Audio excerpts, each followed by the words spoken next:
Well, thank you very much, everybody. It's an honor to be with the president of Romania, who's highly respected, done a great job.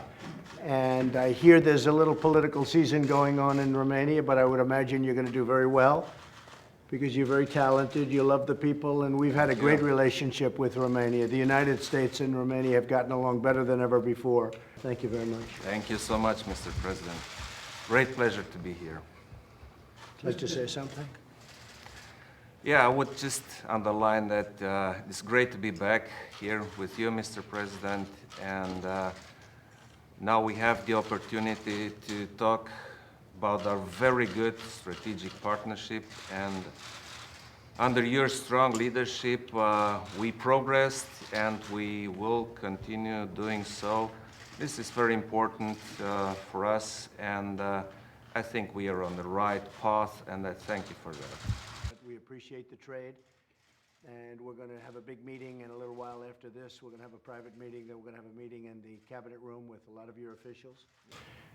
Payroll tax is something that we think about, and a lot of people would like to see that, and that very much affects the workers of our country, and we have a lot of workers. Right now, by the way, we have more people working today than we've ever had before in the history of our country. We have almost 160 million people working today.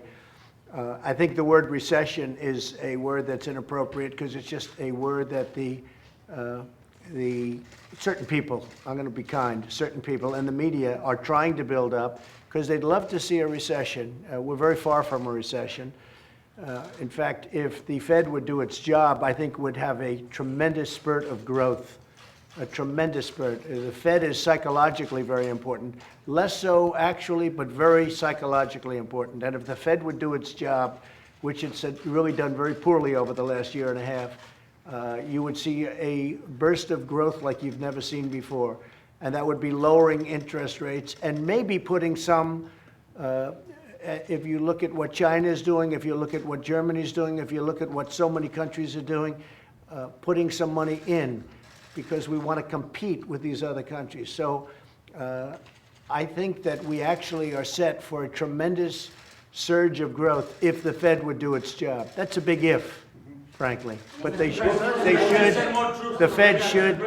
Fed should be cutting, and I would say they should say at a minimum 100 basis points over a period of time, not at one time, but over a period of time. So I asked you, will you discuss this issue, the fight against corruption? When you were leaving Bedminster, you seemed to suggest that we already do have strong background laws, which a lot of people read as you dialing back on you witnesses. have. I mean, I'm not doing that to be cute. We have very, very strong background checks right now. But we have sort of missing areas and areas that don't complete the whole circle.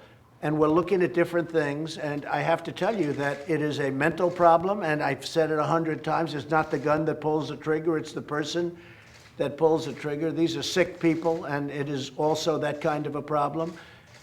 And we're looking at mental institutions, which we used to have, like as an example, where I come from in New York, they closed up almost all of their mental institutions, or many of them, and those people just went onto the streets, and they did it for budgetary reasons. Well, New York is not unique. They've done that in many places. Would you support either of the House bills that were passed? Well, I'm not going to get into that, but we are in very meaningful discussions with the Democrats, and I think the Republicans are very unified. We are very strong on our Second Amendment. The Democrats are not strong at all in the Second Amendment. I would say they're weak on the Second Amendment. And we have to be careful of that. The Democrats would, I think they'd give up the Second Amendment. And the people that, a lot of the people that put me where I am are strong believers in the Second Amendment. And I am also. And we have to be very careful about that. You know, they call it the slippery slope. And all of a sudden, everything gets taken away. We're not going to let that happen. Of course I will. Last time you praised But I think that this is a man that can solve the corruption problem in Romania.